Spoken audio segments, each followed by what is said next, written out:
6-ya qalıqsız bölünən A4, B4 rəqəmli ədədinin 5-ə bölünməsindən alınan qalıq 3 olarsa, A-nın ən kiçik qiymətini tapın. Burada 4 rəqəmli ədədimizdir və son rəqəmi B hərfi ilə işarə olunub.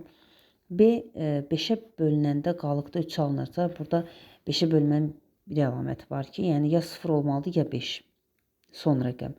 Əgər qalıq 3-dürsə, bu zaman 0-ın üzərinə 3 əlavə etsək 3, ya da 5-in üzərinə 3 əlavə etsək, yəni 8 ilə bitməlidir.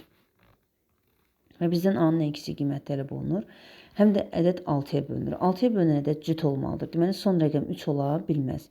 Yalnız 8 ola bilər. B üçün 8-i götürsək, deməli, A üstə gəlinsin 4, üstə gəlinsin A üstə gəl 8.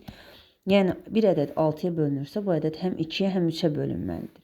2-yə bölünmə əlamətini artıq tətbiq etdik, yəni son rəqəmi cüt olmalıdır.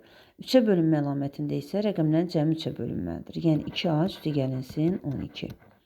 Burada A-nı seçə biləcəyimiz rəqəmlər, yəni 2A-nın üzərinə 12 gəldikdə 3-ə bölünməlidirsə, A ola bilər burada 1 və 2-ni götürə bilməliyik. Çünki 1 olduqda 14-dür, bölünmür. 2 götürdükdə də 2 vur 2, yəni 4, 4-ün üzərinə 12, 16 eləyir. Digər tərəfdən 12 özü 3-ə tam bölünür. Qalır bir dənə 2A-nın da 3-ə bölünməsi. Yəni burada A-nı 3 götürə bilərik, 6 və ya 9 götürə bilərik. Bizdən A-nın ən kiçik qiyməti tələb olunur, o da 3-ə bərabərdir.